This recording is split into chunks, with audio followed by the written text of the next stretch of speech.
Where am I?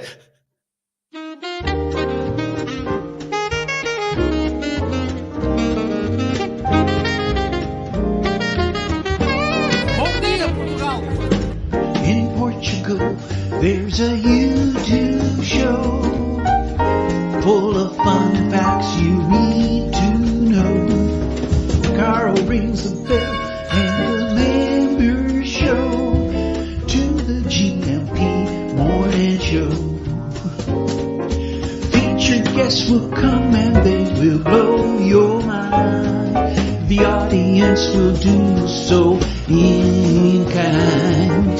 The little vanity mixed with some insanity on the morning show with GMP. Good morning, Portugal, and I'd like to welcome you to another fantastic day. Hey, Gumpers.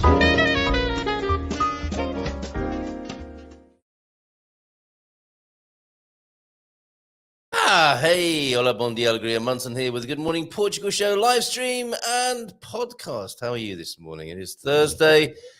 We've zoomed back quite a bit. I see. Yes, Zoom. I was on a Zoom call last night. That's why I'm so far away from the camera and things don't appear to be lined up and the plants seem all small.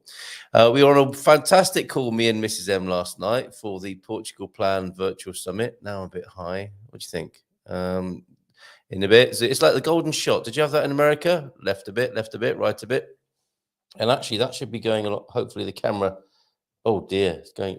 Oh no, me on the Titanic. Okay, that'll have to do. We're on the Portugal Plan Virtual Summit with the wonderful Alison Baxley last night, and some. There was a piece of paper with their names written on, but some fantastic folks, tax advisors, lawyers. It was a really good round table from 7:30. We thought we were going to be on there for about an hour. Turns out we were on there till 9 o'clock talking about being, all sorts of things, the tax system here in Portugal and some very good innovative approaches to it for managing the taxes of foreigners. Well done, you gentlemen. And also talking about migrant guilt, I suppose it could be called, and having a mindful approach to one's impact here as an expat, immigrant and foreigner. That will be available soon as an additional bonus for those who have subscribed. And there are free tickets, I believe, still available, and you can see my talk today. My talk about finding the best place to live in Portugal will be airing today. And there are all sorts of packages, full access to all the recordings, access to some of the talks. If you go to the Good Morning Portugal homepage, I'm looking rather dark here, aren't I? All the lights are on. I think there's just so much sun coming in through the back window. There are all sorts of packages. There's the full-on VIP package where you get access to all the recordings from the 45 plus speakers. And I think if you just want to have a quick look, dip your toe in, there is the free level, and you can select from a few of the talks. So find out more on the Good Morning Portugal homepage. The fabulous virtual summit, the Portugal Plan, organised by Renovating Life's Alison Baxley. She's done a most amazing job. Her final day of it tomorrow, running from the 15th to the 19th of May. Great job, Alison, and really good to be hanging out with you on the round table, of course. Who's in this morning? I need a sip on my tea. Healthy Move Portugal. Matty is in. Owen, how you doing, Owen? Hola, bon dia, alegria from Owen, celebrating 6 years in Portugal. That's amazing, Owen. More ups than downs, made some great friends, and love being part of a fantastic GMP community. Have a great day, everyone. Yeah, we'll be here in 6 years come September. Amazing, isn't it, how the time flies? Coach Turner saying to you, always ups and downs in life. Just try and keep the balance ahead. It's true, isn't it? I was thinking that as I was looking in the mirror this morning, a blue ting, and wherever you go, there you are. That's the truth of it, isn't it? For anyone who's moved here or moved away anywhere, the challenges of life are still ever present, aren't they? It's not a magic wand. Moving away is not a magic wand. And actually, when there are the downs that go on when you move away, sometimes they can be a little bit harsher than they might be in your country of origin because you haven't got your support system and so on. So that's something I'm sure we'll return to. It's something that James talks about from time to time on a Monday. But migration is not a happiness panacea, is it? I think that would be something else. That would be an adjustment of internal workings rather than an adjustment of the external environment. Certainly a lesson I've learned moving away as a migrant. So thank you for that, and congratulations, Owen. 6 years. Actually, let's give him one of these. He should have the horn for that, should he not? I believe. I'm never sure. Come on, jingle pad. Where are you? Oh, it's the wrong button I'm pressing. User error, as ever. Okay, you get one of these for your 6 years here in Portugal, mate.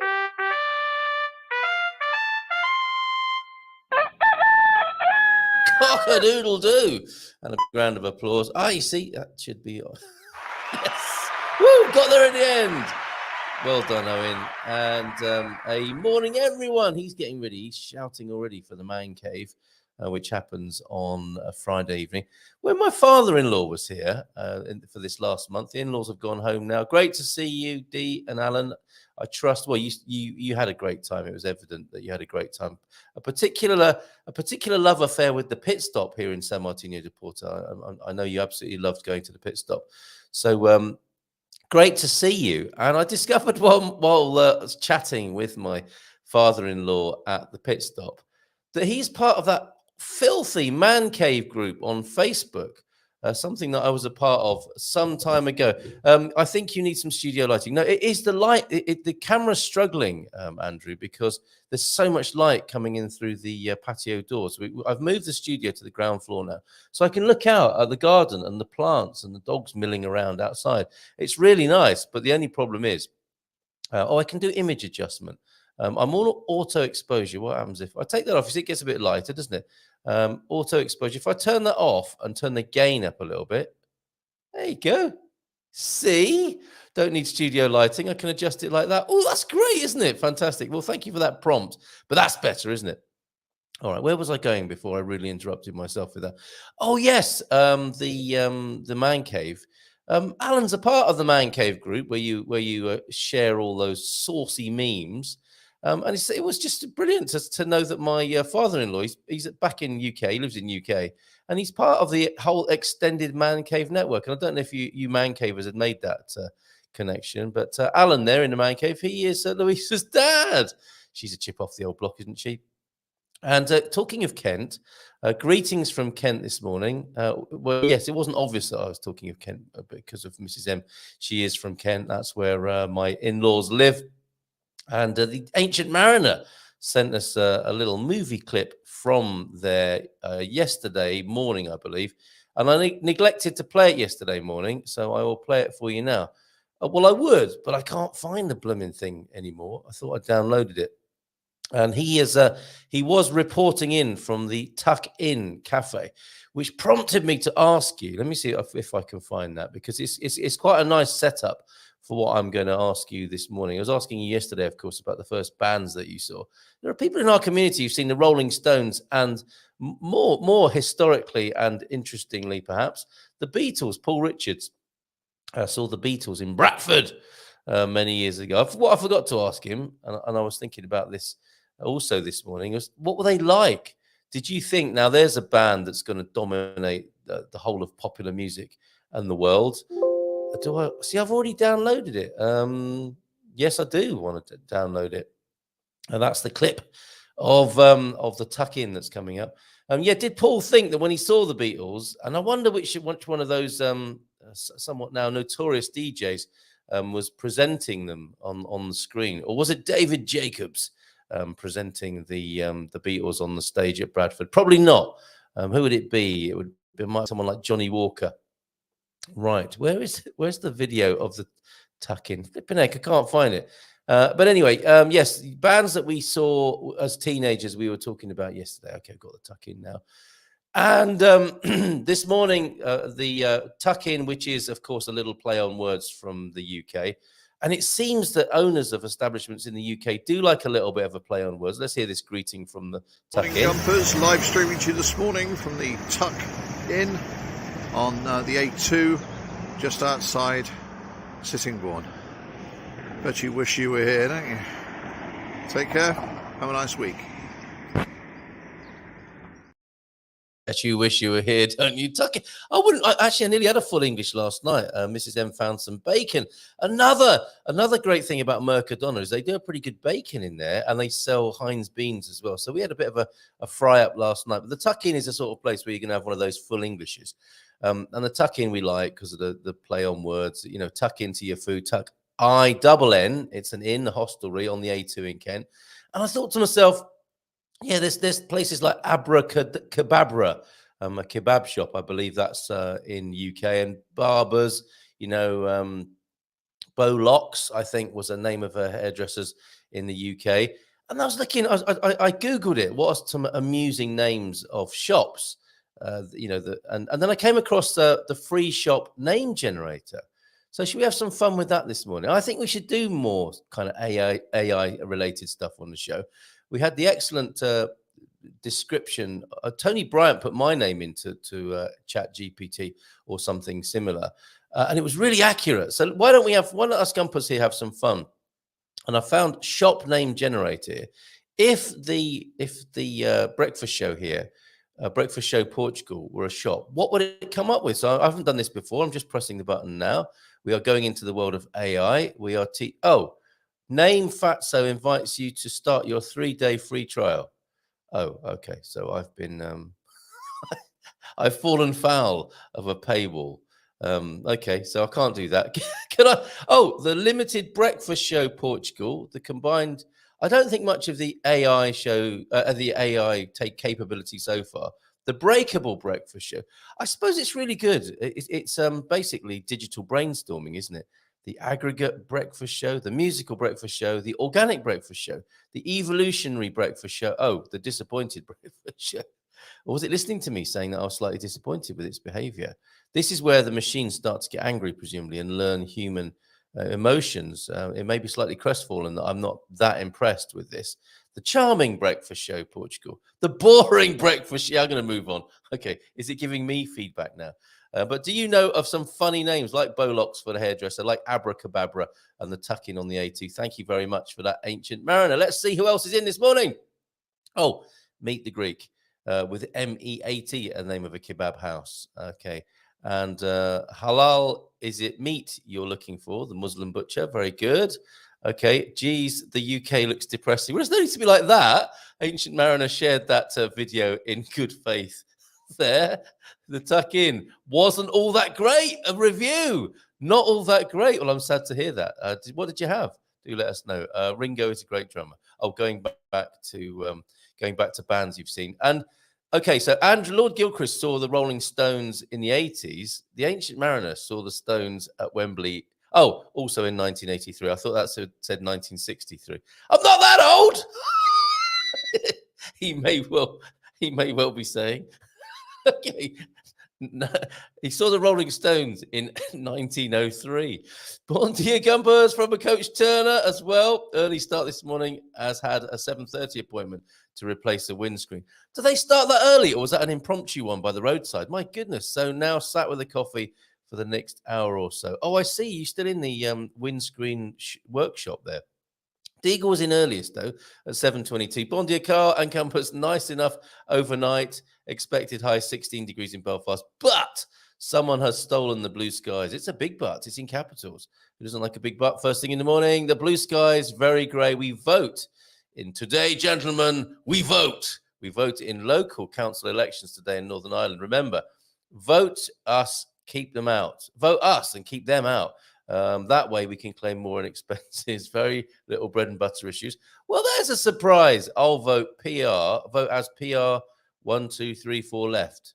I don't really understand that. What, proportional representation, or you're going to spoil your ballot card by writing PR 1, 2, 3, 4 and then leave? I'm not sure what's happening there, Deagle, but good luck. I hope you get what you're looking for, knowing perfectly well that in elections most people don't. I think it's fair to say that's democracy. Most people not getting what they want. Bon dia, Gria, but at least they can console themselves that they live in a democratic society. Dom, we can do better than this. Bon dia, Alegria, off to Spain today, so I won't be in. Just a big shout out to both Carls. What? And Carl Hyde, of course, not me and my AI generated Carl. Wishing you every success with your properties and revamped channel. Have a fab day. Cheers, Pete. Have a lovely time in Spain, me old mucker.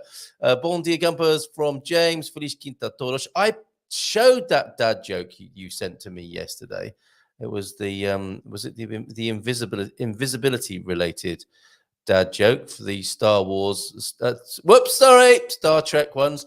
If I could choose to have one superpower, it would be invisibility. I just want to make myself clear. See, I'll do it for you again, and you won't stop, will you? You sent in another one on this Thursday morning, and unless it's the one I showed yesterday, they all look the same. It is the same one. Look, I'm changing it, but there's no discernible change on the screen. Where is it? Inundated. I'm officially inundated with memes this morning. And it's not a bad condition to be in. Oh, I must upload that because that's the Costa Nova candy striped houses. And I've got a lovely story from Andy about the wonderful candy striped houses of Costa Nova and a video of him trimming his bush. Who wants to see a picture of man trimming bush? You know you do.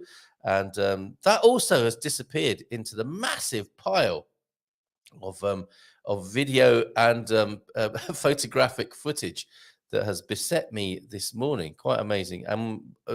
Veronica's been, how do I say this? I mean, penis cola is one thing, isn't it? But how do you say Frigilanda? Do you say Frigilanda? Do you say Frigilana? Oh, it's not Landa, it's Frigiliana. Oh, that sounds a little bit better, doesn't it? But not much. Frigiliana is what we may well be learning about from Veronica. She's been touring Spain as well. That's a big video file, eye-wateringly big. That's going to slow things down. I think I'm going to have to show that via different means here, the old Frigilania video. Where's it gone now, for heaven's sakes? There's so much this morning. Okay, Frigilania is processing as we speak. I think the free shop name generated AI hasn't worked. It's not been that impressive, so I'm going to get rid of that this morning and come back to your comments in the chat while 6 minutes of video trying to process themselves into the video and photo deck. That could go horribly wrong this morning. All right, so Deeger was voting. Coach Turner's having his windscreen changed. It hasn't stopped him sending in a God's for the day. We've covered the 2 anaerobic energy systems. So now on to aerobic exercise. This is the one we're most familiar with, isn't it? We've covered them. We've covered the anaerobic energy systems, the anaerobic lactic. I can't remember what the other one was. The anaphylactic aerobic. And now the anaerobic. This, of course, depends upon the level of aerobic fitness that you have. It can therefore involve anything from a gentle walk. I wonder what that said for a minute. It can therefore involve anything from a gentle walk to an ultra marathon. Who here has done an ultra marathon? Who feels like they've done an ultra marathon after having just a gentle walk? My recommendation to fellow Gumpers enjoying life in their later years. And here we see the fellow Gumper enjoying his life in his later years in his natural environment. Walk as often as possible and build up speed. That's right, which can be disconcerting to those walking with you after you break into a bit of a fartlek during your walk out and say, excuse me, that was the Tremosoish, not me. Wrapping up then tomorrow on, and we'll see you tomorrow, of course. Thank you very much for your God Score tip of the day. The different types of exercise and how they affect the body and improve the body, of course. And we can talk more about them when we see Coach Turner and Phil tomorrow. Phil Cooklin as well as Coach Turner joining us tomorrow. Coach Turner, I'm sure, will be will deliver live a God Score tip of the day. And Phil and Lady K will, I don't know if Lady K will join us, but certainly Phil will, sent me a beautiful picture of the N2, like a real fantastic, massive stone milestone on the M2. A lovely photo this morning. Thanks, Phil. Let's show that again tomorrow, or show it for the first time tomorrow. The N2, apparently one of my first recommendations. And I want to get on that N2. I think that's going to be part of the films we'll be making. Maybe the journey on the N2. Interesting conversations in wonderful places here in Portugal, enjoying the food, wine, and the culture. So looking forward to doing that and making those movies. Earworm of the day then, before we move on from Coach Turner's wonderful contributions this morning. Daydream Believer, the Monkeys. Yes, and I'm a believer as well, would also be a Monkeys Earworm too, you're very welcome. Bon dia, alegria, gumpers from T-Duck then. Good morning to you, T-Duck. I hope you're well this morning. Deep thought. No friend ever served me and no enemy ever wronged me, whom I have not repaid in full. Ooh! No friend ever served me. No enemy ever wronged me. This is a revenge with that is a dish best served cold, isn't it? Enemies wronged, but have been repaid in full. That's a somewhat chilling remark from Lucius Cornelius Sulla, who was, of course, and I know you know this, but just in case you don't, it was a Roman general and dictator. While we're on deep thoughts, I've got a deep dad joke. I mean, it's a kind of contradiction in terms, isn't it? A deep dad joke. But this is excellent. Thank you, Sarah, for this. We've got a wonderful Mobius, I think it's Mobius, isn't it? Mobius strip based gag this morning, which of course I can't find. Yes, I can. Yes, I can. Don't be so hasty to judge yourself. We're so quick to judge ourselves, aren't we? Anyway, a Mobius strip was sobbing as it walked into a bar. Bartender says, "What's wrong?" And the Mobius strip says, "Where do I even begin?" Very, very good that this morning. Thank you very much, Sarah, for that. And let's move on then this morning from a deep thought and a wonderful deep dad joke there into the Portuguese saying of the day, which is amigos, amigos, negocios apart. Friends, friends, business apart. In trade, there are no friends, nor are there enemies. I guess, yes, business is business, says that somewhat sneaky friend as they look at you, shaking your hand, knowing that they're going to stitch you up. Is that what that Portuguese saying of the day is? Thank you very much for that. That will, of course, be banked. So will this. Quem sabia? Over on GMP. The amount of information and factoids we've got on the GMP VIP platform is amazing. What a treasury. Thanks so much to you, T-Duck, for these. Our Portuguese, the Portuguese national anthem of Portugal. Hey, don't we have these? We've got this, haven't we? Haven't heard this for ages.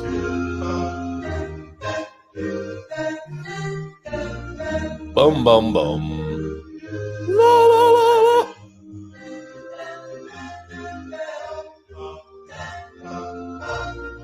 Wow.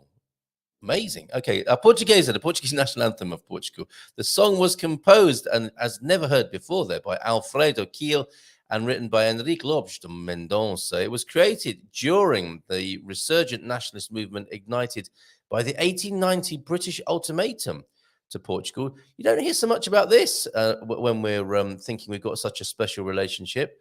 Although it's only an ultimatum, isn't it? This is probably quite low on the scale of British diplomatic moves. Certainly at that time, 1890, the British ultimatum to Portugal concerning its African colonies, used as the marching song of the failed Republican rebellion in January of 1891 in Porto. It was adopted as the national anthem of the newborn Portuguese Republic in 1911. It replaced, this is great, it replaced Hino de Carta, the hymn of the charter, the anthem of the deposed constitutional monarchy. Well, they couldn't keep playing that, could they? As things moved on from monarchy to republic. Heróis do Mar was a Portuguese pop rock band formed in March 1981, and the group was disbanded in 1990. Their name, Heróis do Mar, is taken from the first line of the Portuguese national anthem. Bum, bum, bum, ba-dum, bum. Happy times there. That's a reminder of the prof, isn't it? I used to do on this day in Portuguese history and then disappeared. I'm not. Oh, hold on. I can't read that yet. Dad jokes. We'll share these with Veronica and with Carl Hyde later on. Bon dia. Public holiday in our part of the Bairrada today. So lots of things to see and do. Also free museum today. Free museum day today. So check out your local museum. And it is International Day of the Museus today. And a quick good morning all, although we've heard from you already, Ancient Mariner. Okay, let's have a look at Andy, because we just mentioned Andy trimming his bush after all that talk of manscaping yesterday. Our favourite, I think, probably was the tash over. Veronica, look at this. Is this? Do you find that fetching in a gentleman, perhaps? Nope, she's shaking her head. What about this, the beard over? That's a beauty, isn't it? What if ladies or gentlemen who like gentlemen, can you imagine waking up on a date with that next to you on the pillow? That hair is going to be everywhere, isn't it? Over you as well, quite possibly. Thumbs down. Oh, no. He's even retching, I think. Double thumbs down in a Roman emperor style. Okay, let's have a quick look at a bush trimming video. That got your attention, didn't it? Here we go. Morning Gumpers, live streaming to you this One, this is the one. Oh, and there's no music on it. I was hoping to have a sip of my tea here. I'm going to do that anyway. Good job, Andy. How is he going to do the high bits, I wonder? Is he going to observe proper safety protocols, or is he going to stand on a wobbly stool to do that, or do we not get to see that? And is he going in manual? Is he using He was using hand shears, not even using electric there. Good effort, sir. Okay. And you also sent in a wonderful story, which I'll read before we're joined by Veronica this morning. And it concerns these wonderful Costa Nova candy stripe homes. These are synonymous with Aveiro, although Aveiro is a good 20 minutes away, I think. It's fair to say. You go to Aveiro and you're wondering about it, thinking, oh, I'm loving this Ovos Molos, and I love a lovely little ride on the barge, on the canal boat there. And where are these candy stripe houses that I see in pictures of Aveiro? 20-minute car ride away, I'll have you know. So once you've got there, you see these. Barra is also next door, isn't it, with the great lighthouse there. And there is a lovely story that goes with these wonderful homes here. And it goes like this. And this is actually Andy discovered this while he was looking at the swimming event, which is happening, the Travessia da Rio Anado Aquatlo.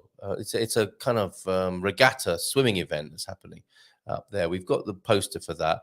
But whilst he was researching that, and no doubt putting it on the Gumper map, he came across this story. And here it goes. So, as rumor has it, one of the local fishermen was out fishing one night here at Costa Nova, and he cast his net across the lagoon at Costa Nova and caught a beautiful mermaid. Wow. He immediately fell in love, and they spent the night together on his boat. And that's a very euphemistic way of putting it, I suspect. When he awoke in the morning, she was gone. Oh, just a couple of scales left possibly on the floor of the boat. The fisherman was so upset, he went out night after night to try and see his love again, but to no avail. Eventually, he turned to a local witch, and he said to the witch, what do I do about this? And the witch said, well, you must paint your house distinctly so the mermaid would know which house was his. Good witchy advice there. As the moon shone on the water, he must cast his nets, and if and when he caught that shimmering moonlight in his nets, he would once again also catch his love. And obviously painted his house like this so the mermaid would know where to find him. The fisherman again went out night after night, year after year, catching tons of fish, but never catching the moonlight or his love. Oh, hate it when that happens. Other fishermen heard of the fisherman's great success catching fish, however, so they also painted their houses in the distinctive stripes, believing that this was what gave the fisherman his luck, catching so many fish. Sadly, the fisherman never saw his love again and died of a broken heart. No! But his love lives on in the striped houses of Costa Nova. Oh, isn't that lovely? Beautiful story. Thank you. Very thoughtful, Andy, for sharing that with us. We do like a little bit of Portuguese language and culture, and that's a perfect example, one of the stories of Portuguese folklore there. If you have anything else like that, gratefully received, and we'd love to read that out on the show here. So thank you very much for that. Thank you for everybody's contributions on 913-590-303, the number that we'll use, of course, as well when we go to the Iberian FM phone-in at 10 o'clock. So Matty's in Bon Dia Alegria, Toros de Pombal, Consol, Boquinta, and Veronica's here. She can give this greeting herself in just a moment. Who doesn't like the horn in the morning? That one, naughty. And lots of shouting, lots of man cavey style shouting. Ringo being an amazing drummer. And after having driven to my property 3 times this week already, I will have a home day working on computer and see if I can get a 3D model of my property made from drone images I made yesterday. Wow, the excitement has begun. Here we go. Here's some more names of businesses. Landscape gardener, rough around the hedges. Very good. What's this? I'm not dead yet. What's that? Is that the name of a shop? Bondi. Madison's here. Let's star that up so that we can share that with Veronica. Leonard Skinner, 10cc and the Stones. Okay, that's an award winner, 1976 at Nebworth. You must have been all of 3 years of age then. Victoria's in. Hola, buenos dias, heading to Spain at the moment. You and Pete as well, going to see the Spanish Lover, who is Spain, of course. Stones and Foreigner, 1978 at the JFK Stadium. Legend! Have to hop this morning as to fix up a massive you're a massive parasol, aren't you, Ancient Mariner, on the boat. Hope you all have a great day. Fantastic. I was at Iron Maiden to Mannheim, Germany in 86 or 87. People love talking about these bands, don't they? The office at home is nearly spring cleaned. We now have his and hers desks. We've only got one desk, but it has his and hers ends to it, like those double sinks you find in Portugal. Are they quite a Portuguese thing to have a sink, left and right sinks, his and hers sinks? I hadn't seen them so much in the UK. See them a lot. It's more of the luxury homes here in Portugal. Leaving for Spain? Not leaving, just going to Spain. Don't worry, Antonio F, who's also here. How you doing? Museum tip: go tomorrow. You'll have to pay, but it won't be crowded. Cheers for that. Sarah Yerman, Paul Richards. Also in this morning, we'll come back to your lovely greetings this morning. Thank you all so much for being here. Grateful Dead in, golly, don't remember. Another deadhead here. There's a few of you here listening this morning. So a nice big round of applause. That's not the round of applause. That's the swearing button. That's for Carl Hyde later on. No, he's from Manchester. Big applause then. American in Portugal, Veronica, how are you? Hello, how are you? So good here. Excellent to see you. How's it going? Excellent to see you too. It seems like it's been a longer month this month than normally. Yes. The months go by fast. And now I'm like, I haven't seen you in so long. It does seem a while, but that I think is because you've been busy as well, right? You said you were calling in reporting from the Far East, and that's where you've been, the Far East of Portugal, and going across the border. What have you been up to, Veronica? Running across the border. Run for the border. Quick, go!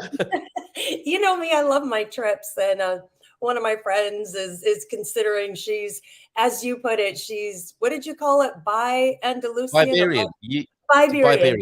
Yeah, Iberian. totally. I love that. She's Iberian, and she's lived in Spain before. She's lived here. Her NHR is about to expire. So she's like, you know what? Maybe it's back to Spain. So she was exploring that and drug me along with her. So we had some fun. So Granada. So the way that's an NHR Portugal. hack. Oh, sorry, Right? but that would be an NHR hack, wouldn't it? So you have your 10 years here in Portugal, then you go and live. Can you do NHR by going away for 5 years and then coming back again?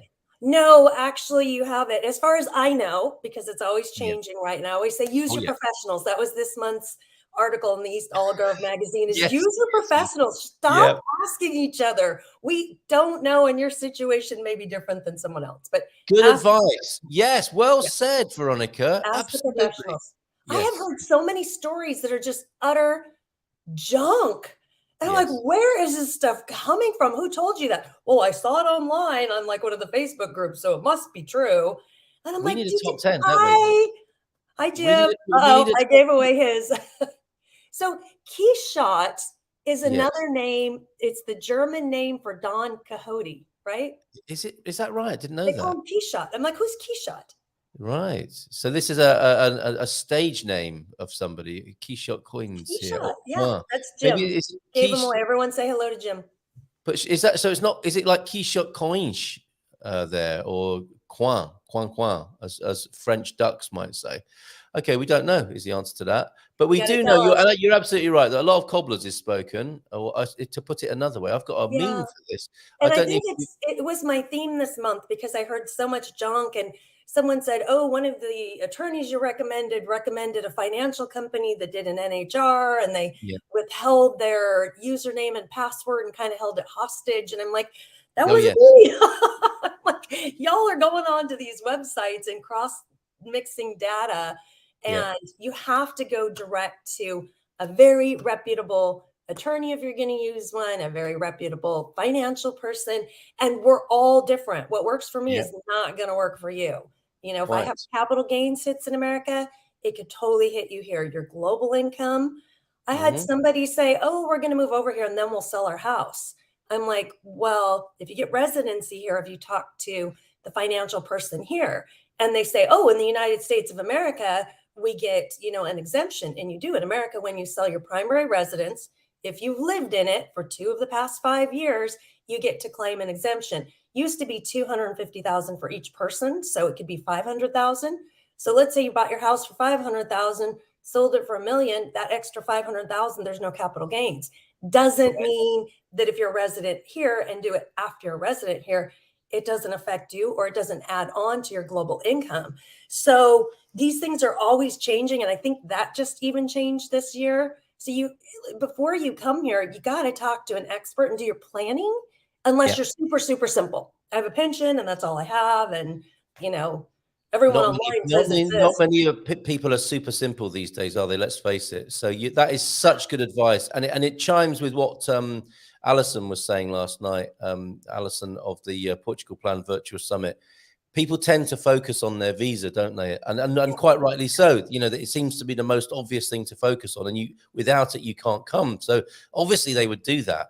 But then when they've done that, they forget about everything else and they don't start their financial planning, perhaps when they start their visa process, which would be quite sensible. Well, maybe they're thinking that if I don't get the visa, it doesn't make any difference. But like you're saying here, Veronica, it makes great sense, doesn't it, to think You've only got so much time between when you get your visa, you're here and you go to your SDF appointment, and they're coming out much faster now. So, okay, Madison, hello. John just got his visa last night, or his SDF approval last night. So I think we're very horny this morning. Let's give another one for John, did you say?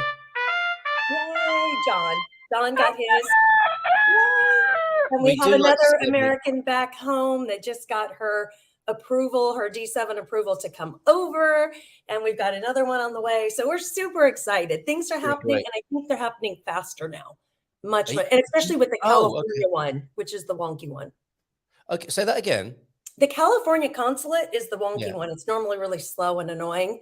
The DC consulate's like boom, boom, fast. Boston, nobody ever knows what they're doing. You're like, what are you doing today? And you just kind of got to roll with it.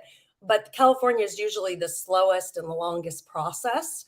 And they've been pumping them out too. So things are happening fast. And as they're happening fast, you have less time to plan. So if you were going to sell your house or whatnot, I mean, if you know you're going to move and you know you're going to move, sell it while the market's hot, rent it back. I always tell people rent it back and they go, what's that? And you can just rent your own house back. You can add anything to a contract. Just add another contract behind it that says the attached contract that I'm going to rent back. And you can put whatever provision you want. You can I did it on 2 of my homes. On my first one, it was a really tough market again. It was a seller's market or a buyer's market. Seller's market, not a buyer's market. And I'm like, I may never find anything. So in my provision, I'm going to rent back until I find and close on a house. So there wasn't even an end date. Right. So anyway, I'm just digressing, but just getting back to that. You're going to move all the way across the world. You're going to sell your stuff and move across the world. Speak to somebody here for $100 or 150, whatever. Exactly. Well said. Well said. You could repent or regret at leisure, couldn't you, if you don't do that? Yeah. And then here we go. Here's more of that stuff that you hear chucked about. I'm not saying you're not right, Paul. But I think it's true to say you're not a professional in these matters. You're a good amateur and someone who speaks from experience. But it is well worth speaking to a professional, as Veronica's saying, in Portugal. Well, and your situation's different. What if you hit the next tax bracket? What if you hit? And he's UK. Well, I guess it wouldn't matter where you came from necessarily, but maybe it does. In Portugal, the capital gains on foreign property is what you paid originally for it and what you sold it for, regardless of time. I will be with some of those said professionals this evening at 9 o'clock. The Dream Team, the expats. So you're on tonight. I'm on tomorrow. Oh, I'm on the virtual summit and this at 9 o'clock tonight. So these are the professionals we're talking about. Okay, you're on this one. This is the panel. They had asked me if I wanted to be on a panel. I said yes, and then I never heard back. So maybe I. Okay, all right. Iberian FM phone in later, not now. We're doing this now. The Good Morning Portugal show. Just still getting used to this, but I prefer it. Do you prefer it with me plants behind me, Veronica? Do I prefer your plants? I've got a natural plants. What else? What else do you have? I've got new kind of logo above me. Good Morning Portugal. That's all different. I like that. I do like a graphics change where nobody notices, where it's kind of subtle, but we make a little bit of progress, just a little bit of excitement for the eye. But you always have to have him. He's like your trademark. I got to You have the should cockerel, too. haven't I? Where's Yeah. my dude? Oh, here's But my I think I'll put yours my. is red, mine's blue. Oh no, yours is black. Oh, look, they can make beautiful baby cockerels. No, they couldn't, could they? Because they're both cockerels. How silly of me to say that. How do you know? They can have a happy relationship, but no little cockerels, perhaps, unless they adopt some. Okay, all right. I'm actually a holder for napkins, so I don't think he'd be quite useful. Is that what it's for? You're just a napkin holder. Just a napkin holder. It's just Not real it's like a Portuguese put down. You're just a hollow napkin holder. Okay, thank you for showing me your cockerel this morning. Okay. You've been to Frigigliana. Frigliana. Doesn't it Frigliana. sound Italian? Frigliana. It does sound Frigliana. very Italian. Frigliana. Is that how you say it? Okay. I'm just finishing the editing and putting in the facts, which is always the last part where you get all the historical facts and try. Oh, I never bother with that. You put facts in your videos, do you? Why would you do that? I try to put a little bit of things so that I was reading and then I segued into then the Roman history, the Phoenician history, and the and the Muslim history and I'm so ADD with my history. Oh, right. Facts. Wow. Okay, I'm impressed. Okay, I just put guesses into mine, and then wait and see what happens in the comments. So Frigliana is the most beautiful of the Pueblos Blancos. So when you're in Andalusia, which is the kind of southern eastern part down here, Andalusia, it is known for the white villages. So the Pueblos Blancos, the whitewashed, beautiful villages, and so Frigliana was voted the most pretty, and that just sits just north of Nerja, which is on the border of Granada County and Malaga County. So it's right, it's the Far East also. It's the Far East of Malaga. And so we popped into Granada. Does one of the pictures work? Or do my videos muck it up? Here. Well, I want to show you pictures, but I just don't know where the picture. So let's do a little slideshow. This one is fairly obvious. Isn't it? Where's that? That's it. It's probably, I had to keep saying, and my video's almost done being edited, right? But I had to keep asking my friend, what's it called again? Are we in Italy? No, it's an old Muslim name. It used to be called Frixiana, and okay, I love it. I'm loving those hills, loving the hills in the background. Isn't it gorgeous? And you can see down. You can see all the way down into the ocean. It's one of the best examples of Muslim architecture in a city. Oh, that was the hotel or the room we stayed at in Granada. Okay. And then this is Ronda. Oh, sorry. So kind of as we toured around, because that was an easy 4 hours to Granada and then an hour down to the coast, Malaga and Frigliana, Granada again, and then popping over again. It's kind of, what it reminds me of? It reminds me of Cordoba, but with windy, hilly streets instead of more kind of grid-like streets that's flat. And we found rainbows. You did, didn't you? Again, Frigliana, gorgeous. I meant to play this with the rainbows. There you go. Rainbows. And a heart in the sky. Is that one of yours from the trip as well? I was sitting there. They also have these amazing caves, the Nerja caves. I've been in caves all over the world. I was just in the ones in Gibraltar. I've been in the ones in America. I've been in them as I travel, and oh my gosh, these were the best caves ever. Okay, go back to the count. So we managed to hit it on the biggest festival of the year. Didn't even realize this was going on. The San Isidro Festival in Nerja. And Nerja is kind of like from Nerja over towards Granada before you turn north on the highway is almost what they say is the Amalfi coast of Spain. And so this big bull on top of his back, I think I put him on as well, is San Isidro. And that is an incredible beast, is it not? There he is. Yeah. And they march from the church to the caves, to the Nerja caves. Actually, say Nerja caves. Oh, it's Nerja. We're talking. I know that as Nerja. I have been to Nerja. It is the southernmost point, is it not, of Europe into the Mediterranean? I have no idea. I guess I better look that up. Check it before you put it on Gibraltar. Okay, controversy here, and that's why we need a geographer. We have a geographer here, please, this morning. We have to keep exploring. We do have to keep exploring. This is your captain speaking. Is there a geographer on board this flight this morning? Could you present yourself to the cabin crew, because we have a little situation that we need your help on. Okay, so Necha. I had such a fun time in Necha. And then Cordoba on the way back, because you make a big old circle. So anyone that's in the East Algarve or even the Algarve, take an extra hour to the border, part of Frigliana there, in the newer old part. Necha is fantastic. I spent New Year's Eve there because there's quite a few expats there. So there was a Scotsman playing the bagpipes. We had such fun in Necha. It was great, really good for New Year's Eve fireworks and everything. The Frigliana video you sent me, is that for public consumption? Yeah, absolutely. Yeah. So that's the unedited version. So they get a sneak peek, and then I should be popping that up in the next day or two on YouTube. So let's play a minute of that also, and then watch out for the finished version on Veronica's YouTube channel. So here's the first bit. Oh wait! Disclaimer: we took our tops off in the car. We took top off the car. What was that? No, I was kidding. It's okay. We didn't really take our tops off. Just the top. You were just trying to get me to watch through to the end of the video.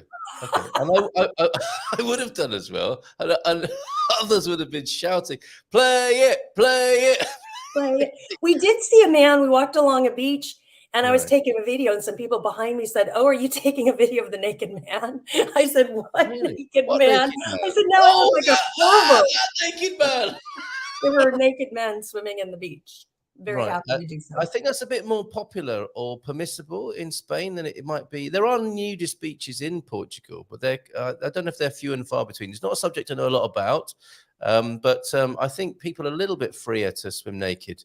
Or was he swimming naked in an unauthorized manner without a license? No, he was everybody was in clothes except him and a few other guys. And as I walked by, they're like, "Hi, how are you doing?" They waved in many ways. I'm like, "Hi." And they're like, "Come swimming." I'm like, "I'm good. I'm okay. Thank you very much. You want to put some sunscreen on that, fella? Yeah. I mean, come on. This is the hot. It hurts. Okay.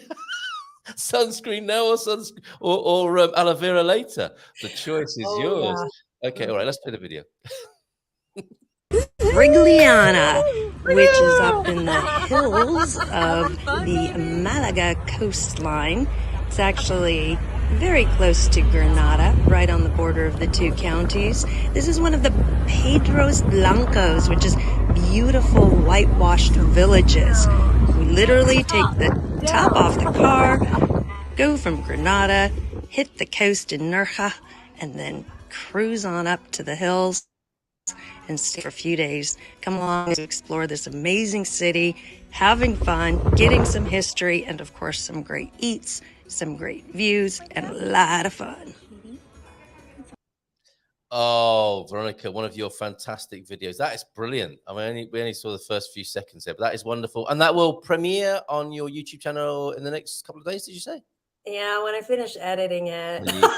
It's mostly edited, just a few facts, because when I was walking down the cobblestone streets and I've got a little gap, I'm like, I should put a bit of the history because it is quite historical. It's one of the oldest towns, and it's the best example of Moorish architecture. So historical and hysterical. I'm sure it's a lot of fun as well. Loved seeing you waving from your car with the top down there. Fantastic. Window open or top down. Were you in a convertible? Yeah, it was a convertible. My friend had a convertible, and it was funny. It's a right drive, so I was on the left. I always felt like I should be driving. I'm on the left. Oh, how scary! Everybody, and people look at you like, "Drive, pay attention to the road." And I'm like taking pictures, videoing as we're going along. Naked men and women looking like should be driving the car, and they're not. Wow, what fun you had there! So that's fantastic. What's the name of your YouTube channel so everyone can find that?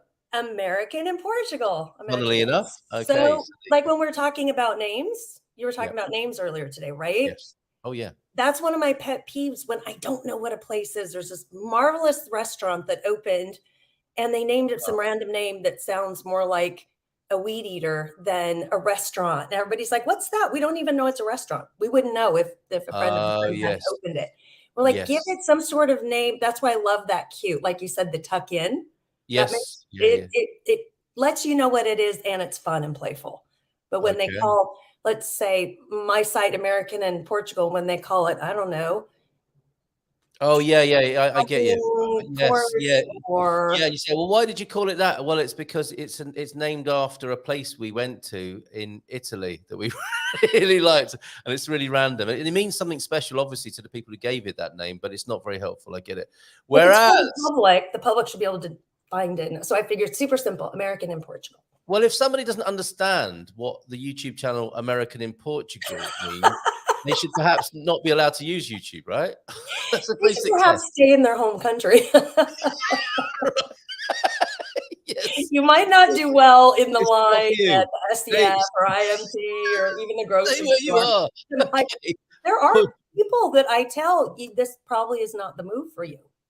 Yeah, well, that's becoming more popular now, isn't it? Yeah, haven't things changed? And that was one of the things I wanted to ask you this morning. You know, it does seem like a long time since we spoke, and I'm sure a lot's changed. And you came in with that great advice of, should we stop gossiping and guessing on social media and leave it Yeah. to the professionals? It's a really good idea to do so.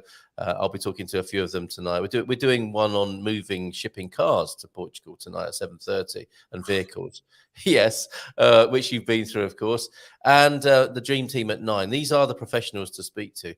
And we wouldn't have necessarily said that, would we, 2 years ago? Yeah, you're fine. You could just join a Facebook group, read the files, and you'll be fine. But They now, always say that too. Read the files. They're read so the mean. files. On some of Yes. them, they're like, "Why are Morning, you Steve. asking a question on this group? Read the Yes. files first." And you're like, nobody knows where the files are. They're new to the group. Yeah, that's right. There's some Yeah. snarky ones on there, aren't they? That's also a thing, though, isn't it? The groups seem to be getting snarkier too, don't they? Yeah, like stay home. We don't want you here. It's not nice. Yeah, and I keep seeing jokes that people don't put on the Facebook group, so they post on their own timeline. There was one a joke somebody put the other day in one of I think it was expats in Portugal. I'm Bermudan. Are there any other people from Bermuda here? And then someone else I saw wrote on their own timeline, I saw this post about someone asking if there are any Bermudans, and I was going to write, no, they got lost, as in a Bermuda Triangle joke, you see. But they didn't. They wrote it on their own timeline rather than writing it in the comments of that thread for fear of being thrown out of the group or some massive triggering event. That's what's happening. That's what's happening. That's why we like our GMP VIP platform. It's getting dangerous out there on social media. Poor information and people ready to go off at the drop of a hat. So what else? Not even go on. If you're an angry person, or if you're an angry person, don't go on social media. Stay home. Stay in your own home country. You don't need to be bringing your angry vibe everywhere. Deal with your problems, then share them with the world. Please don't put that on social media. Stay home. But then join a social media group and just spew anger and hatred. It's like, if you wouldn't come into a room and speak to that person like that directly, you shouldn't say it on social media. And if you would say it to them directly, you shouldn't be in public either. Like, be nice. What is wrong with people? Well, I had the other version of that happen to me the other day, where I got blanked socially because somebody didn't like how I responded to them, and even though I said hello to them, they didn't say hello to me back in a gesture of I'm ignoring you. Now, I think that's what happened anyway, unless I'm just being a little bit over touchy and sensitive. But they're doing what you said. It's a bit like scrolling on, isn't it, socially? But maybe it's, you should scroll on online and not scroll on socially when somebody says hello to you. And certainly not swipe their face to the right or the left. That's really rude, isn't it, to do that to somebody in public? Okay, so what else have you discovered, or what else taking the temperature of life in VRSA, Veronica? So let's get with property. Property is going bonkers, right? So everyone keeps saying, remember, everyone's trying to judge what the market's going to do. What do you think it's going to do? And is there a bubble? And is it going to pop? We never know. If we knew that, we'd all be billionaires, right? Because if you had a crystal ball, I mean, you can look at the past and what the past trends have been to predict the future, but you can never predict consistently because we are in a changing market where any news in a second that hits, somebody twitters, I almost said twatters, sends a twit out, a tweet. We know what you mean. And all of a sudden the stock is devalued, or, I mean, this is an unprecedented time in history. And so they're all trying to judge, this is a bubble. It's not. if you want to move here and if you want to actually live here and the price is comfortable for you, buy. Don't try to time the market, because I think people tried to time it last year, the year before, and it keeps going up. So if it's in your budget and it's what you want to do and you can live here at least 10 years, you should be okay. Don't look at it as flipping. Look at it as, that's my home. That's my forever home. Maybe it's going to be my forever home for my kids. Yeah. So the one above me just sold. It was on the market for just a matter of days and got multiple offers and went over asking. So this bubble is not popped yet, if it is even a bubble. So any of the good stuff is gone immediately, especially in that like 200 to 400,000 range. They're just gone. Yeah.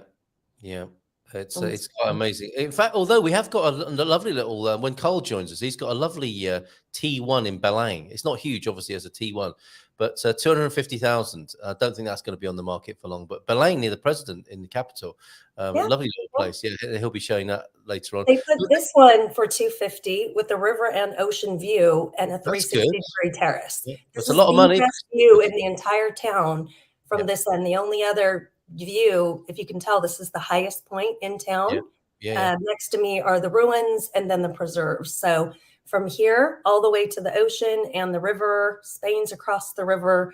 At the very, very end, there's another apartment complex that has a view of the preserves and the ocean, but not as much of the marina and the downtown, because there's some buildings blocking it. So to go for this for 250 in Lisbon, this would be $1 million at least. And just gone in a few days by the sound of it. Oh yeah, because they really should have been listing around 300. Yeah. I actually talked to my neighbors when they were here, because they come and go. They're from Belgium, and they were here and they always complain. I mean, they're complaining about everything. And I said to them, maybe you should just sell. Oh, how much can we sell for? I'm like, somewhere between 250 to 3. Well, as soon as that 250 plus another 15 plus the furniture came in, they just took it and ran.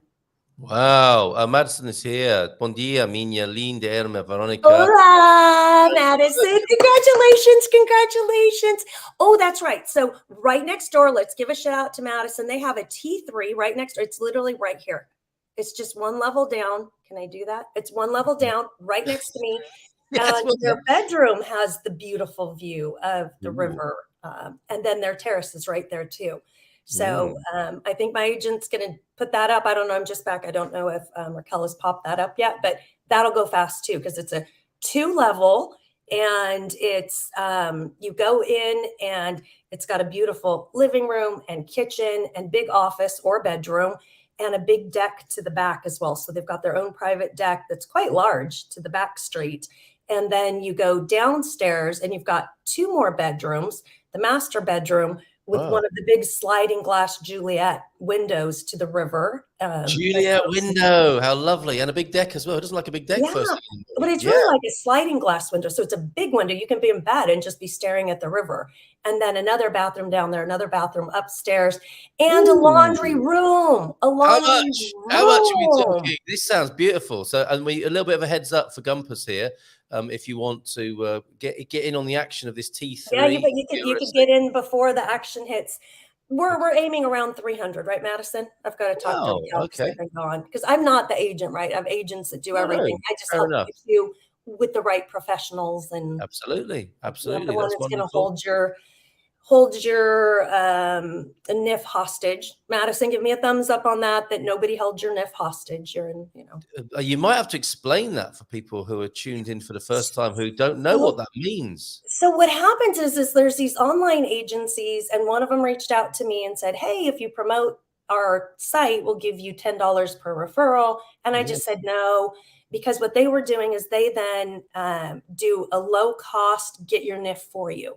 But what that does is it cuts out your appointment. So let's say you spend $150 with them, and now for $150, you could have had a full appointment with a CPA, done your tax planning, and he would have got your NIF. Then he's there for you when you need him.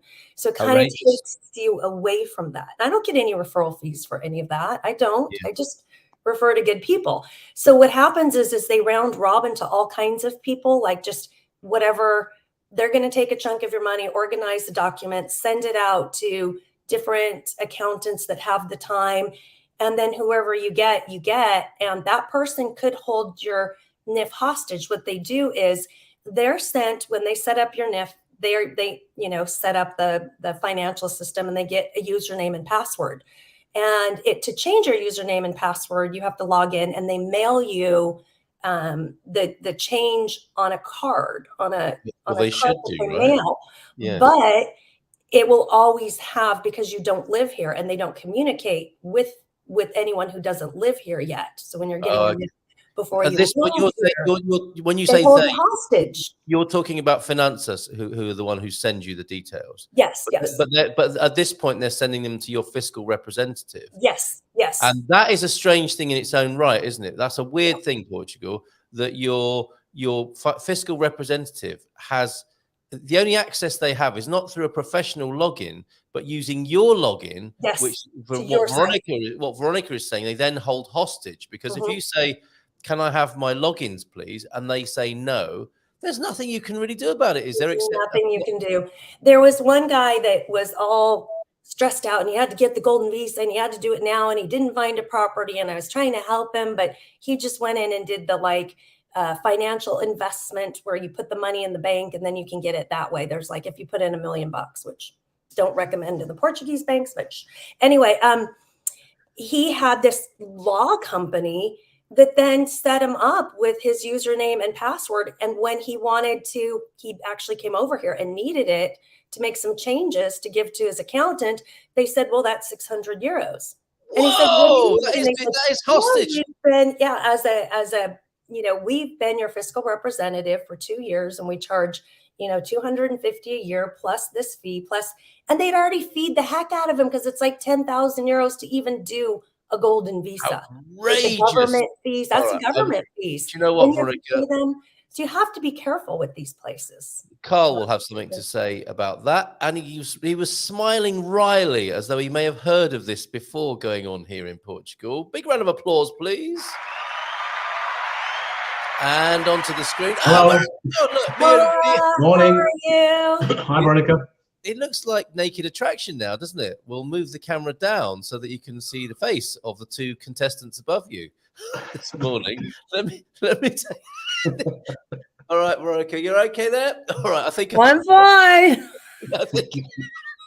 Oh, it's all right. Hold on a minute. I'll just take that off the screen so we can see what's. Oh, there we go. I was having so much fun. Oh, good morning. You were smiling as you were sipping your tea there. I saw you. You heard about this NIF hostage situation.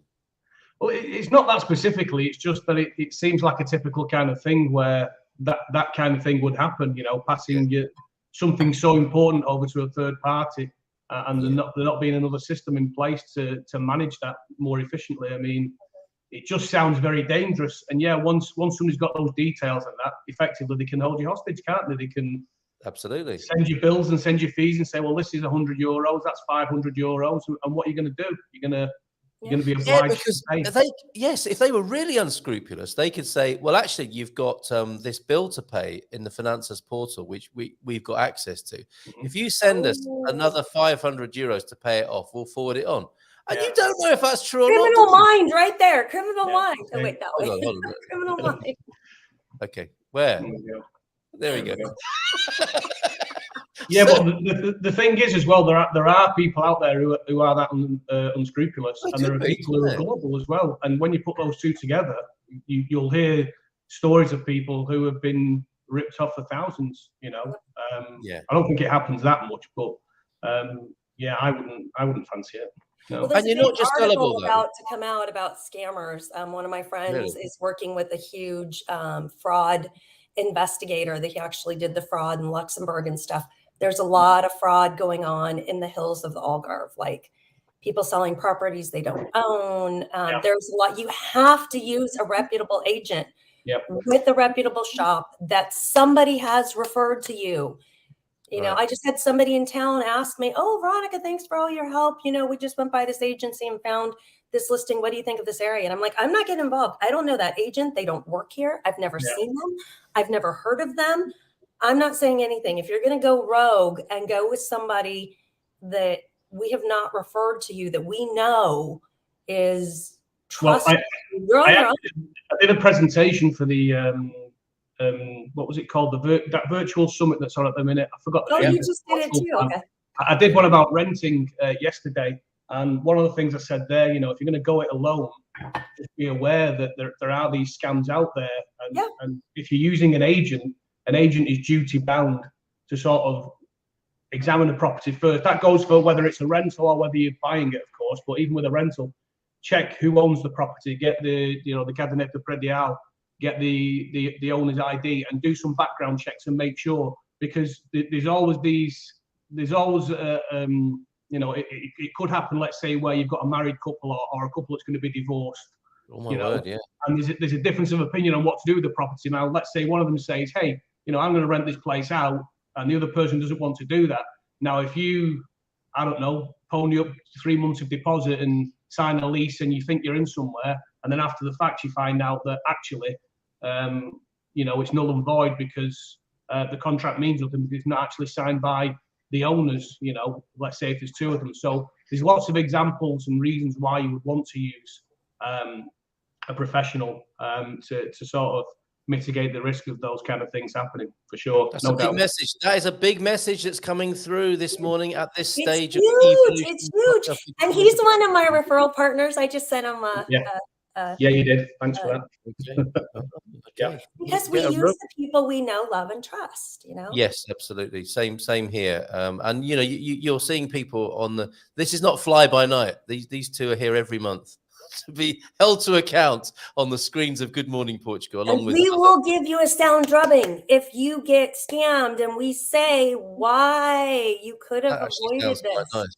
Carl, does a sound drubbing sound quite nice to you? I think it's going to have to be a worse threat than that. Sound drubbing first thing in the morning, yeah. Sounds good. Sounds all right to me, that. Oh, it's the British and American English again. I've messed up, haven't I? I'll have some of that. Okay. All right. While we're on scams, missing money. Good morning, Carl show. Look, this was sent to me. Thank you, Johnny, for sending me this. This is posted on the Expats Forum, Expats Portugal Forum. And US and Canadian citizens, apparently, check for your unclaimed property before you emigrate. Missingmoney.com.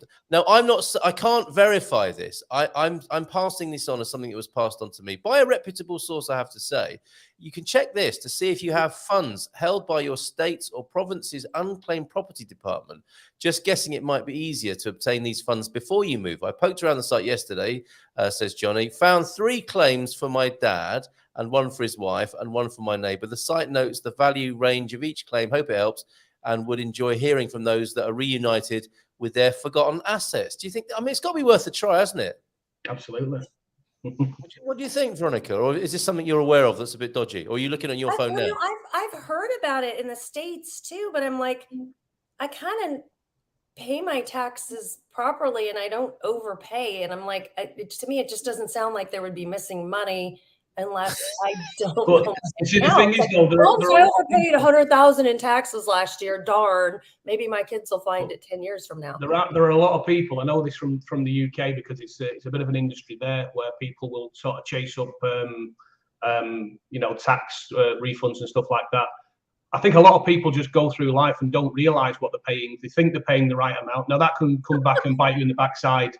Obviously, you might owe the state money in the worst case. But I think it does happen. People just don't know, or they've been given bad advice. They've been given the wrong tax code, all kinds of things like that. And you've been paying the wrong amount for years, and it can add up to a tidy sum. So I think if there's a free service and you don't want to do the work yourself, then why not? Give it a go. People spend €100 on a nice dinner. They'll go out with their kids, their wives, get a bunch of gin and tonics, and spend €100. Spend €100 to have someone do your taxes. You're in a freaking foreign country, even at home. I mean, I didn't even know. I pay for my taxes. I always have them. People are like, I can do it myself. I'm like, good for you. I don't even want to try. I'll do one less dinner out or one shopping trip less. And I mean, I didn't even know there's all this money that was coming in last year. I didn't even live there, or the year before, whenever all these credits were coming in from America for just there's COVID. So here's some free money. So they're like, you've got all these credits and you're getting a refund. And I'm like, I don't even live there. Okay. We were guilty of doing that here actually a few years ago. My wife was sort of finding a way through the tax portal, did our own tax return, which was very simple because we were out, maybe both of us weren't working because we've not been here that long and that kind of thing. And so we've got 3 kids, we've got various allowances and things like that. But we did our tax return this year and we got a €10 refund. Well, that just doesn't sound right. But we're too busy getting on with life, we ignored it. So we came to last year and I've got an accountant for my real estate work. And I asked them, I just said, well, what would it cost if you were to sort of submit our taxes? You know, there's all the information. I think it was something ridiculous, like €80 for them to go through it. So my wife had done it. And again, she'd gone from expecting that we would get something like, several hundreds euros in a rebate to us owing it. And she said, it can't be right. So I said, tell you what, let's just pass it on to them and see what they can do. They literally came back an hour later and said, you due an €800 refund this year. And that was your $100 €80. And I thought, well, so I'm guilty of it as well. You think, we like to have a go at things and try them, but it can be so complicated and convoluted. Yeah, you don't really know what you're doing, do you? Stick to selling houses, Carl. Come on. We spend that much on a dinner and don't blink an eye. We go out drinking with friends.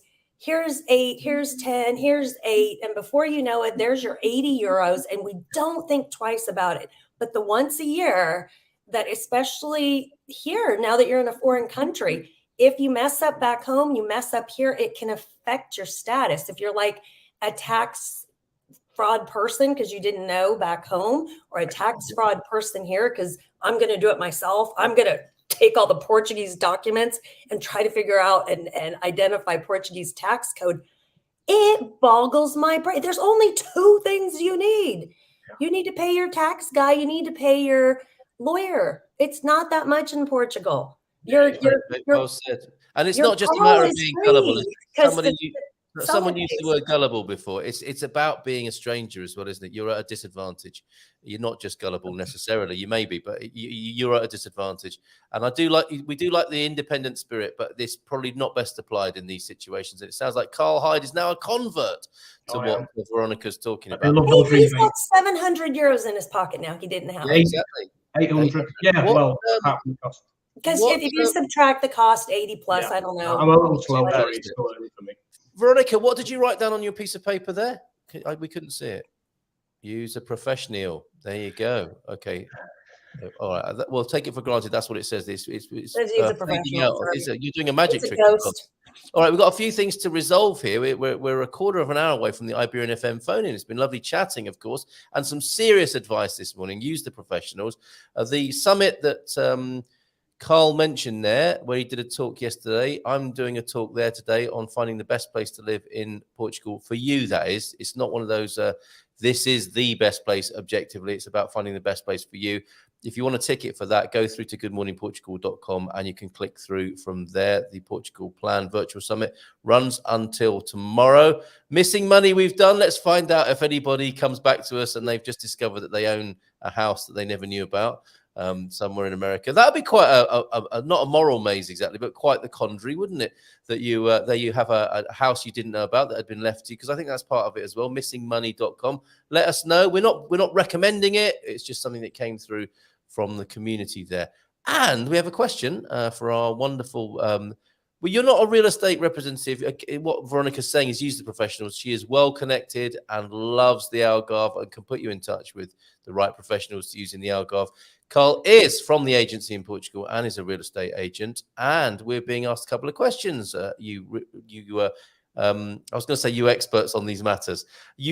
What I just said is what I meant to say. If owners can't pay their mortgage, how long before the house is repossessed here in Portugal? Do we know about this, or do we need to ask a professional in that business? Don't buy something you can't afford.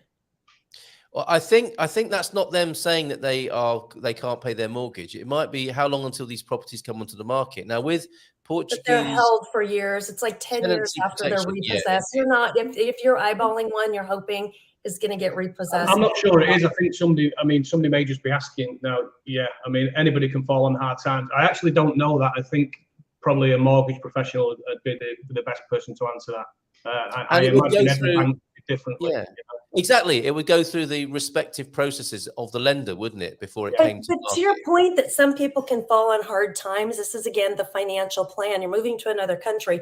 You have to have reserves for at least a year. And that's talking mortgage, babysitting, bills. Don't jump into a house that's going to maximize your money and not allow you to save and still live your life, because we know you're going to live your life. You've got to talk to the professionals, what you can really afford, how much you need to have in reserves. And here it's tricky because you do have a larger down payment than like in the States.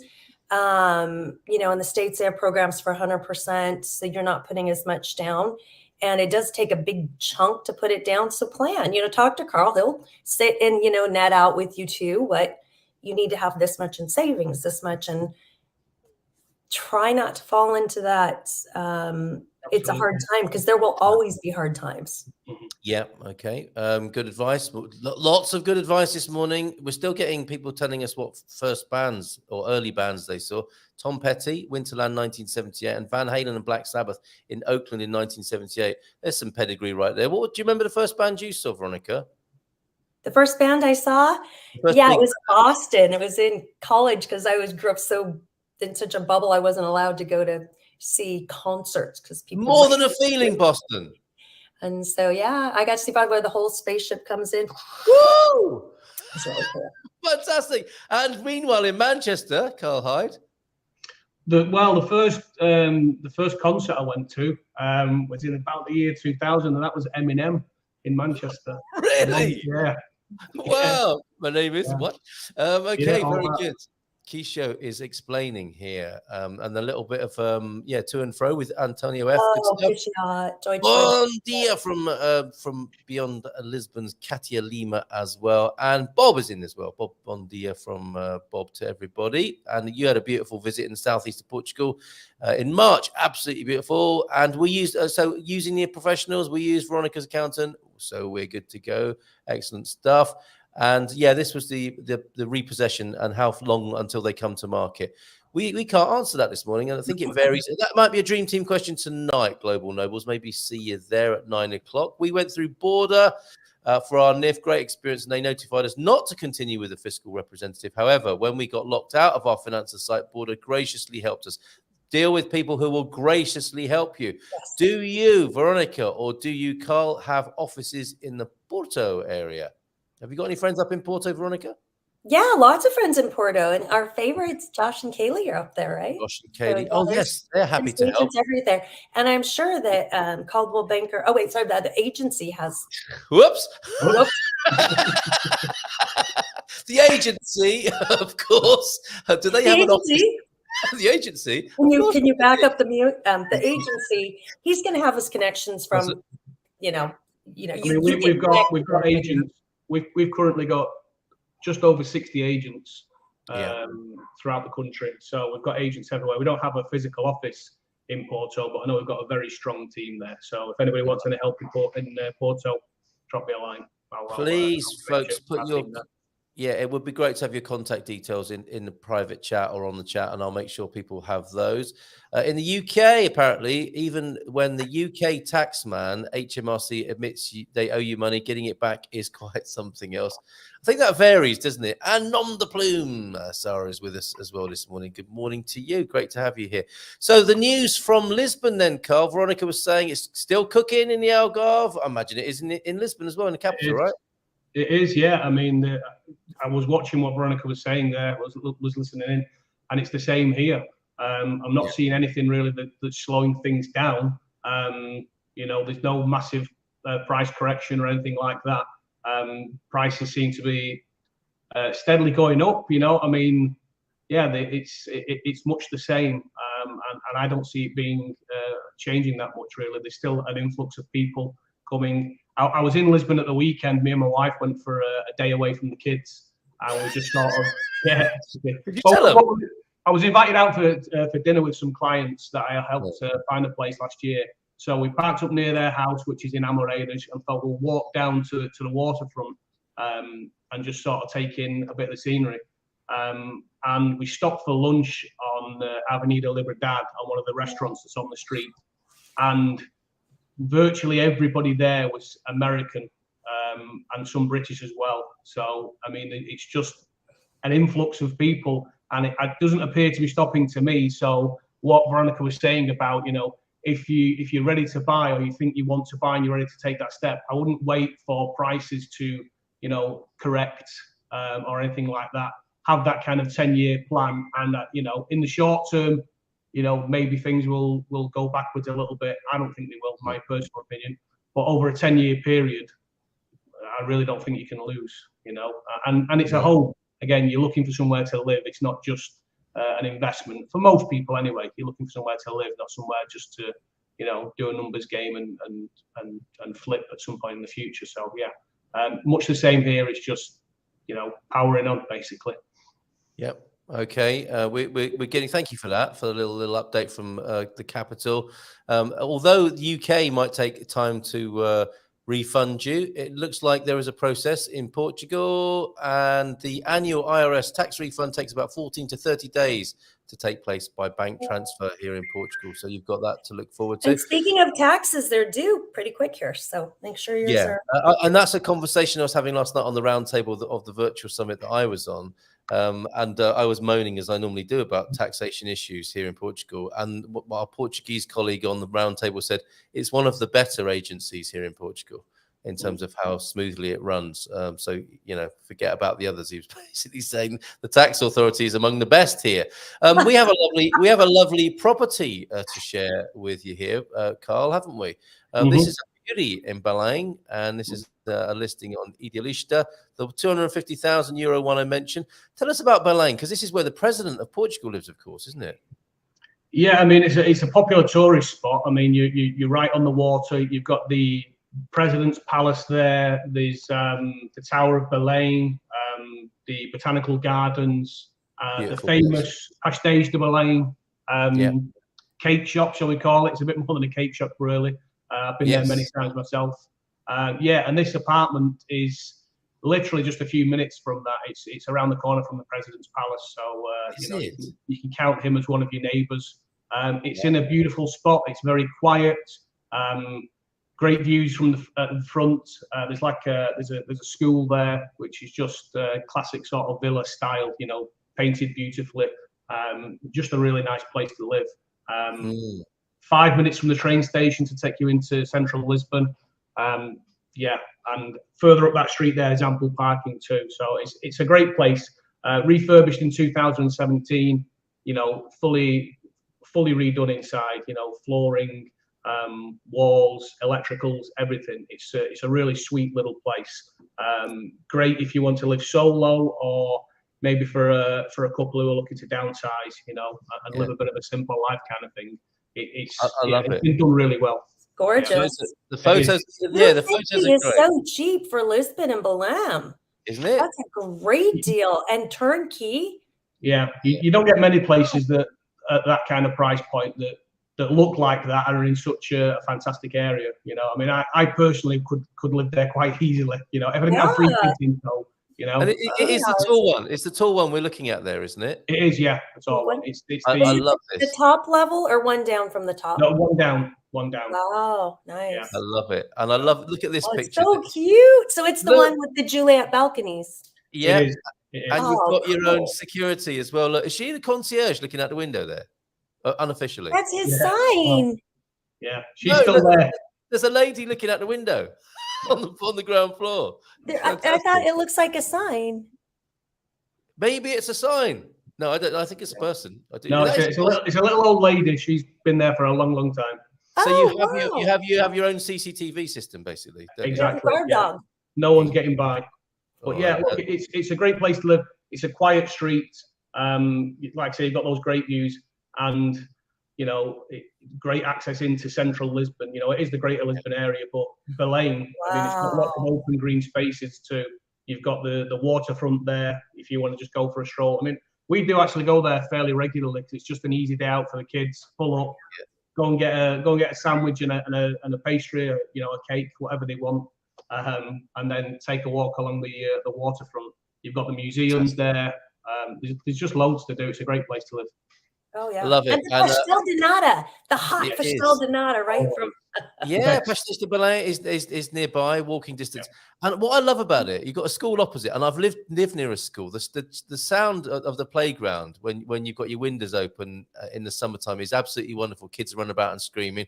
Maybe that isn't everyone's cup of tea, but I loved it when I lived opposite a school. Just the vibrant. It gives a lot of energy, I think, when you've got kids running around. You know, oh, it's fantastic, and it's like this looks like an illustration, doesn't it? More than a photograph. It does. It looks fake. It's so cute. It's really picture postcard. You know, houses of different scales and sizes and colors going down the street. This is fantastic.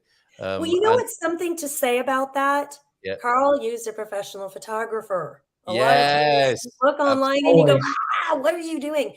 These are beautiful shots. A lot of times this wouldn't even be highlighted. You wouldn't even see this gorgeous staircase and entryway. They might just show like a stair. Yeah, we can't list unless we have an in-house photographer.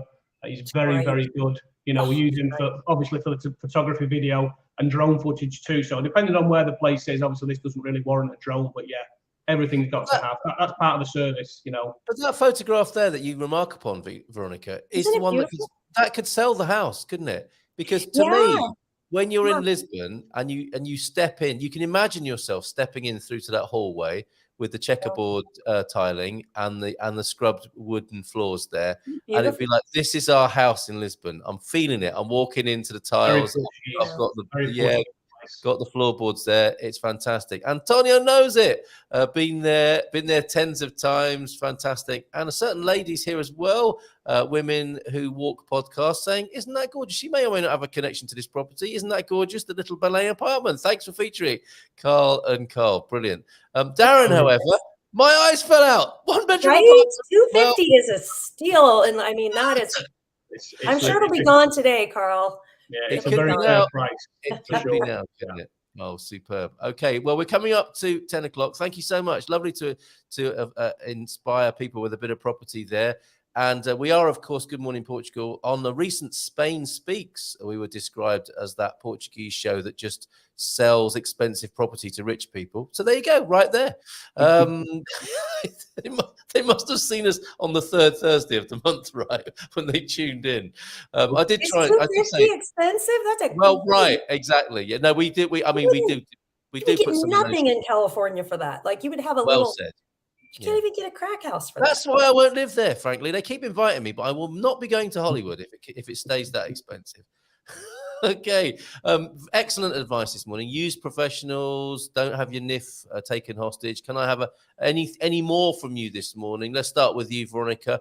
Great stuff. And be careful of the gossip and the rumor mongering on social media. Have you got anything else for us this morning? Oh, you summed it up so well. I think that's the big message. Use a professional.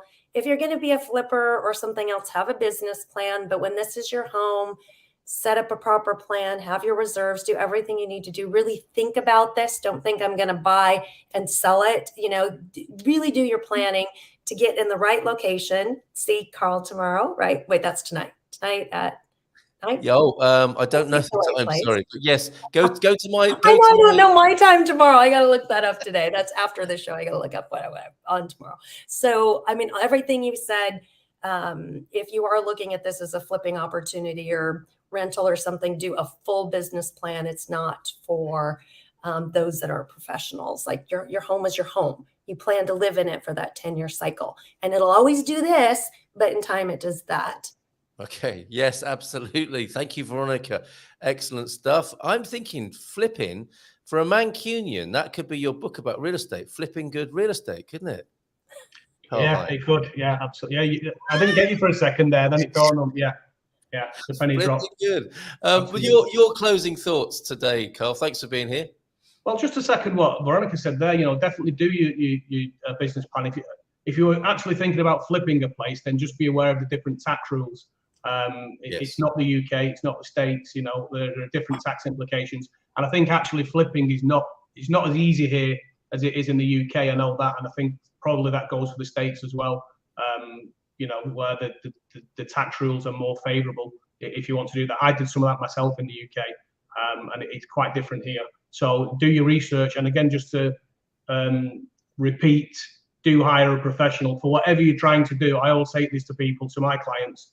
You know, don't be scared of spending a few €100. whether it's on an estate agent or anything like that, but whatever you're doing, it can save you a fortune in the long term. It really can. Just getting some good advice from somebody who knows what they're talking about could save you thousands. So, don't be afraid to do that.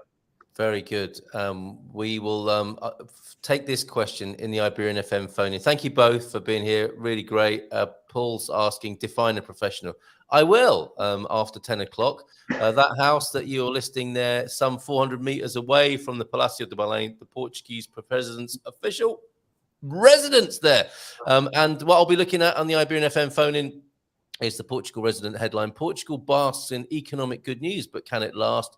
And also the former Valdelobo owner, Sander van Gelder, dies, 85 years of age. A legendary person down there on the Algarve. So we'll have a look at that obituary as well as the Algarve nominated for Best Beach Destination. Thank you so much, both of you. We can have a dance now and look forward to seeing you again next month. Take care. Bye for now and have a great day. Ciao. You too. Bye now. That was meant to be applause, not a bleep. There we go. Way!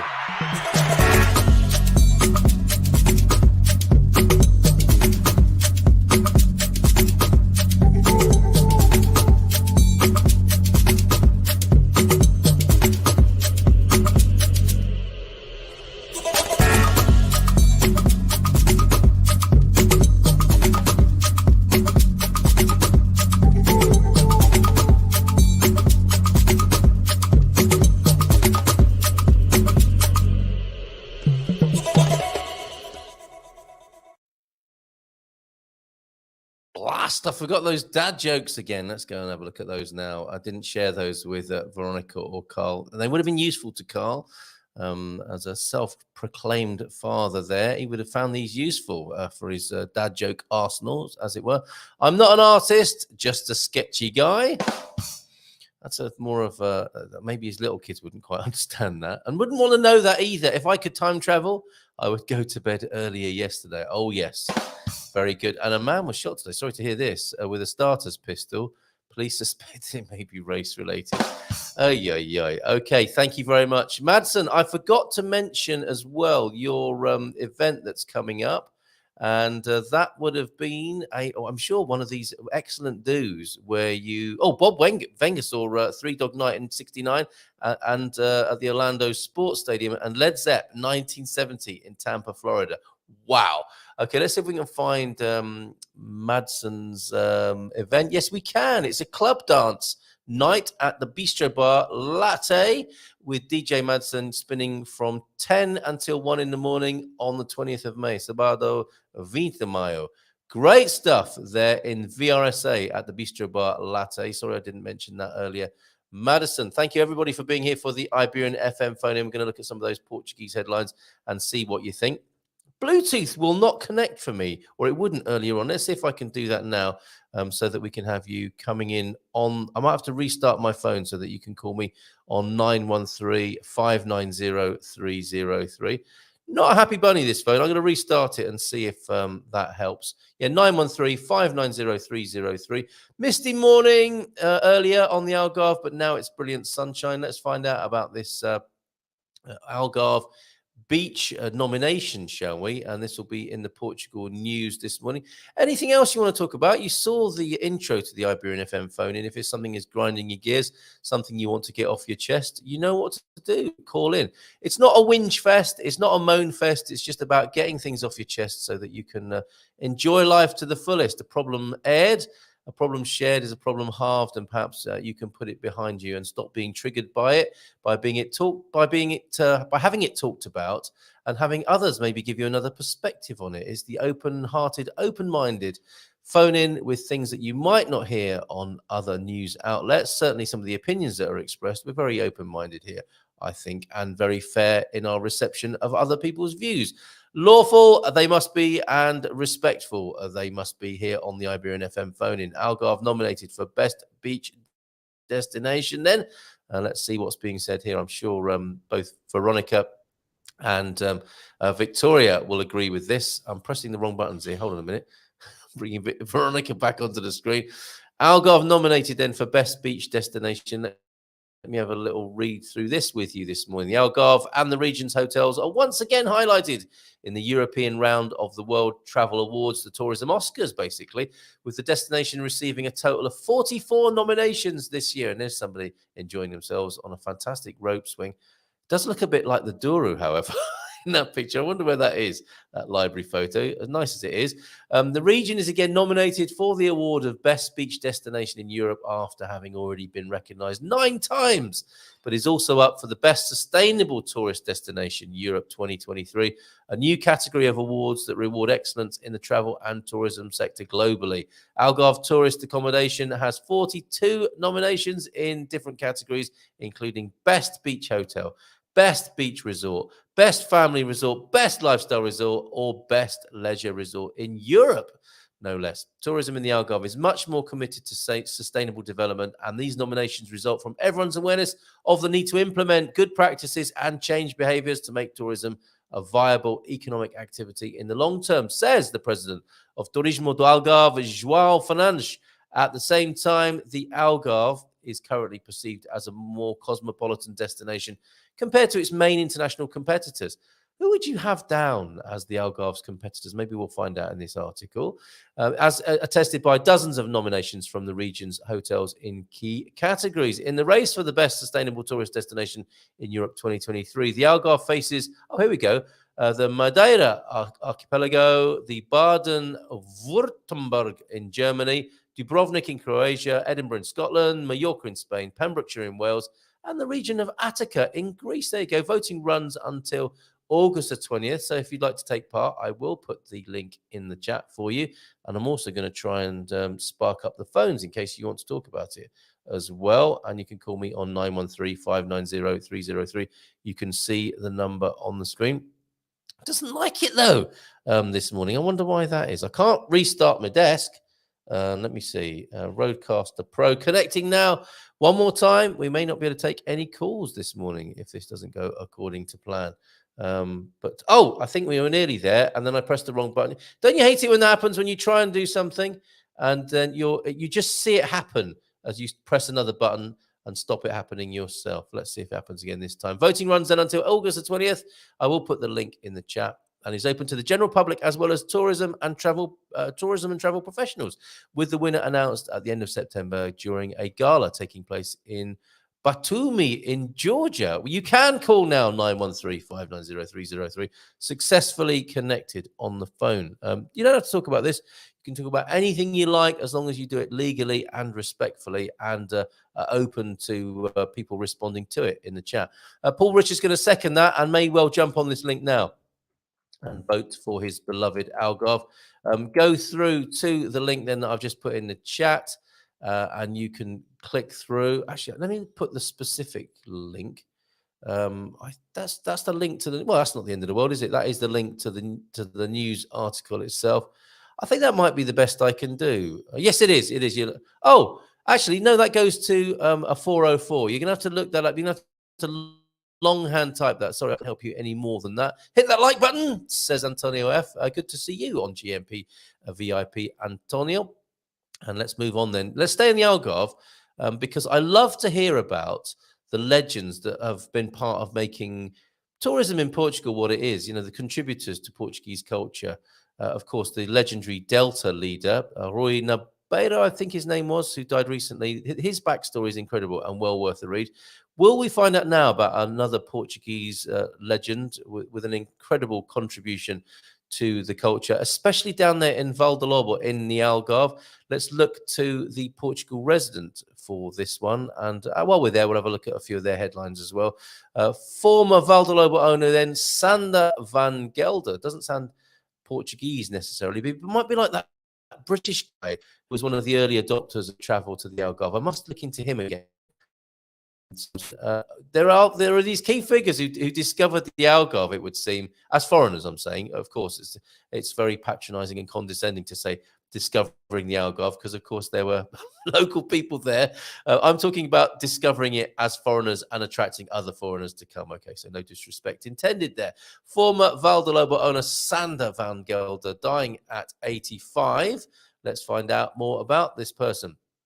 Sander van Gelder, Dutch entrepreneur then, as you might have guessed from the name Van Gelder, best known for turning the Algarve's luxury resort Val de Lobo into a success story, passed away last Sunday at the age of 85 back in the Netherlands. Born in 1937, Mr. Van Gelder discovered Val de Lobo himself. It was there already. He chanced upon it during a holiday himself in the mid-1970s. His initial goal was simply to purchase a holiday, but after having recognized the resort's potential, mid-1970s, when some of you were seeing the Rolling Stones, he decided to buy it and move to Portugal in 1977. That's quite amazing, isn't it? Okay, I'm in having a holiday in the Algarve. It's quite nice. I think I'm going to buy it. The place, that is, not just a holiday. At the time, the image of Portugal wasn't famous, as the revolution had shaken the credibility of Portuguese institutions. So this was what? 3 years after the revolution. Good timing for Senor Van Gelder, I think. But although the specialists advised against investing economically in the country, whoops. So experts, professionals who we were urging you to connect with in the last segment, didn't come up with the best of advice here, advising against investing economically in Portugal. I decided to take the risk, the entrepreneur told Correio da Manhã over 20 years ago.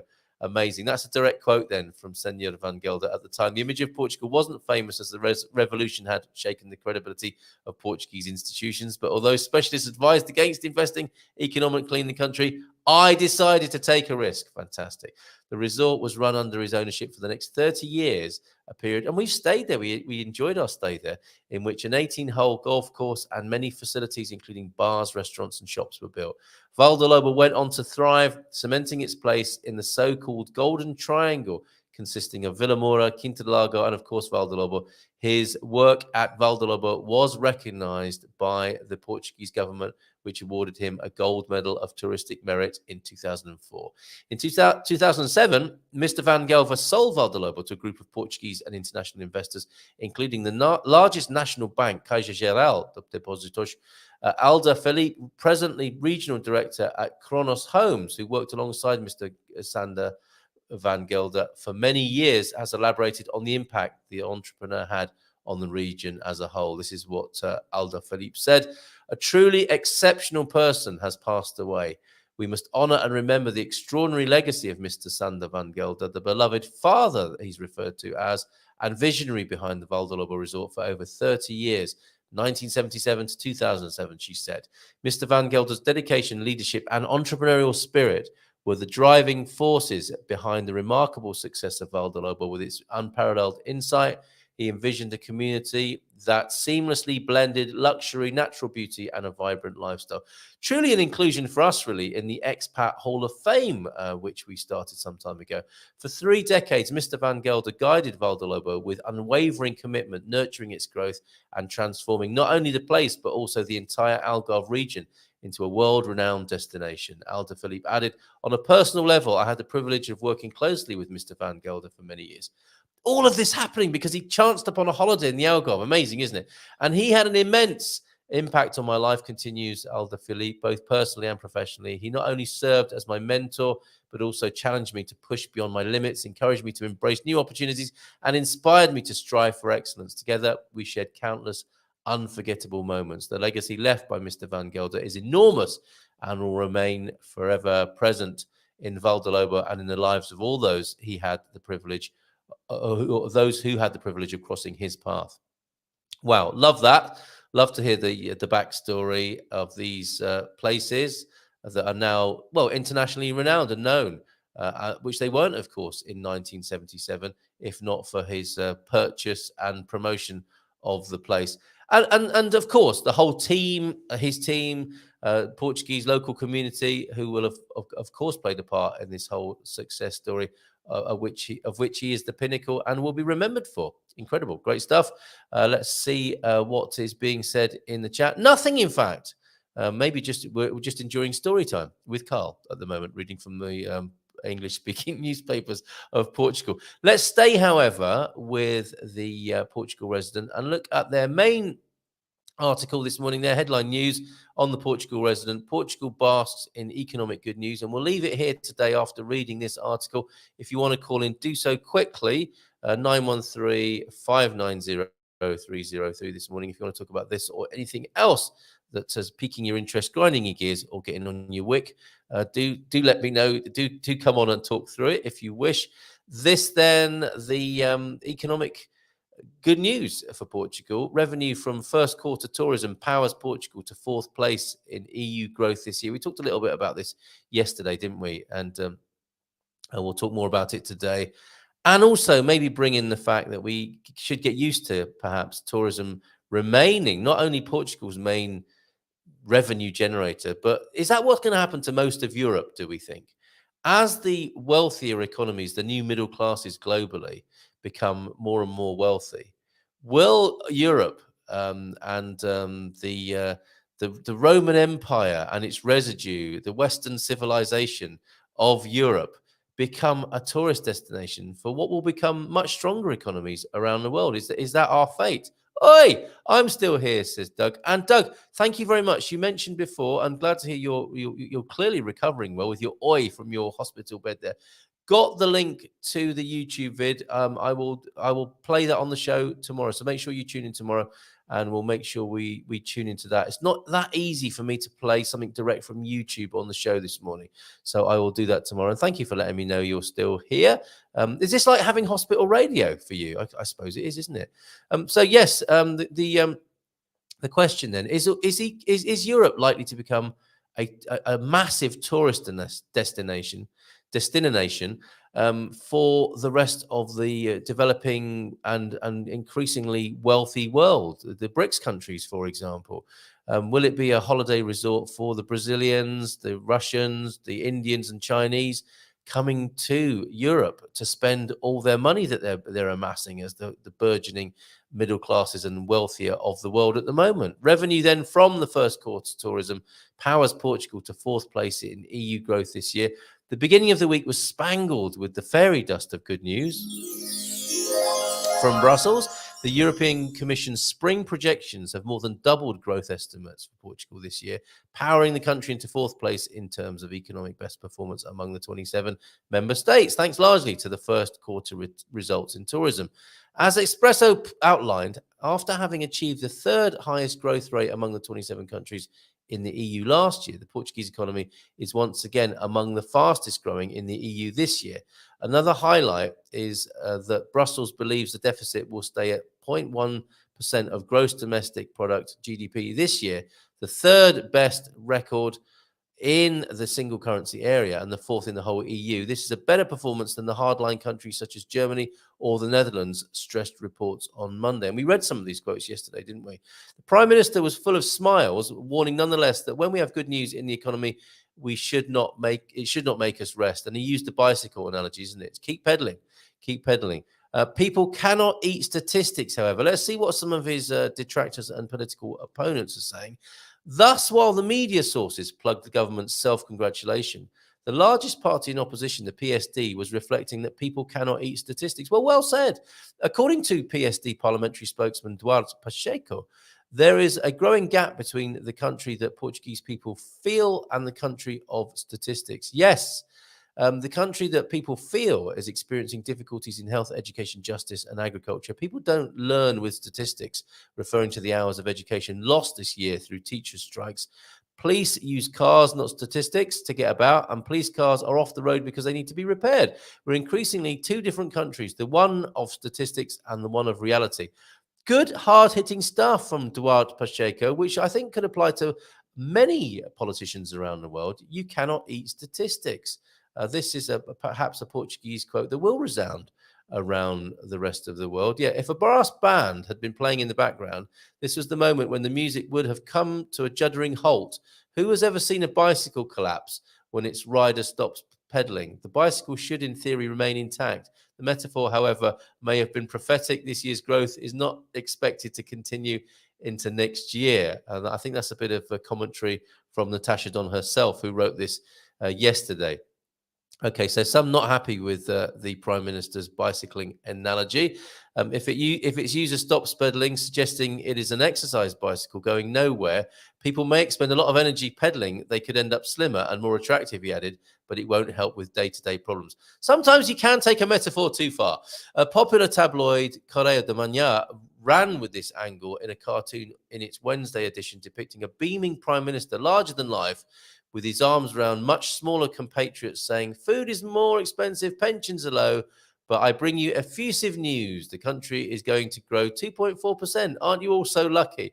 Yeah, fair point. President Marcelo also tempered the political euphoria somewhat, suggesting, "I think we could grow even more, because if the first quarter, which is the most complicated one, had a growth of 2.4%, tourism continues to rise, exports continue to rise, foreign investment is holding up well, and we are now entering the peak period for tourism, which is the summer, there is no reason to expect that there cannot be a result at the end of the year higher than that," and predicted by Brussels, of course. But big numbers are one thing. Another is to reach people's lives, he stressed. This is the president, I think, returning to his long-held concern, execution of the Recovery and Resilience Plan. That's the Brussels bazooka of post-pandemic funding.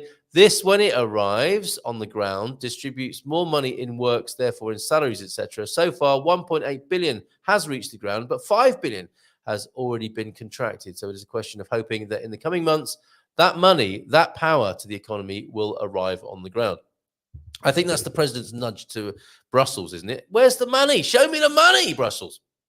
Let's see if this also contributes to injecting money into the lives of families, so that families have the notion that they are seeing light at the end of the tunnel, that is, and it's not a train or somebody on a bicycle, in fact, with some of those dynamo lights on, that if you stop pedaling, the light goes out. See, I'm extending the metaphor now as well. That the good news results are in the macro numbers, and they reach micro pockets, he said. Yes, we want to see that, don't we? We do want to see good statistics, but we want to see the macro numbers reaching the micro pockets, as the president is saying. Inflation to remain above 5%, employment to rise above EU average, however. Let's see what Natasha's reporting here. This is where the projections also lose a little sparkle. Inflation is expected to remain above 5% to the end of this year, while unemployment is set to continue increasing to above the EU average. And when GDP per capita in terms of purchasing power is considered, Portugal still comes out at almost the bottom of the table. Isn't it amazing that 1 minute you can be third or fourth, and then the next minute you're nearly at the bottom, says Espresso, falling from 21st to 22nd and even being overtaken by Romania. When Finance Minister Fernando Medina was asked whether Brussels' economic flip, I do like that word, would translate into further support being made available for struggling families, hundreds of whom have reportedly had to hand back homes to the banks due to their inability to keep up with rising mortgage rates. He also backpedaled slightly, no pun intended. Well done, Natasha. In the words of SIC Noticias, Medina warned that Portugal has to be prepared for adverse situations. If the current projections for the Portuguese economy come true, this will allow us to look at the entire budgetary year 2024 and beyond in a more solid manner. But we should bear in mind that we have to take steps that are compatible with the length of our legs, he said. That's an interesting turn of phrase. We should take steps that are compatible with the length of our legs. Isn't it an amazing job being a politician?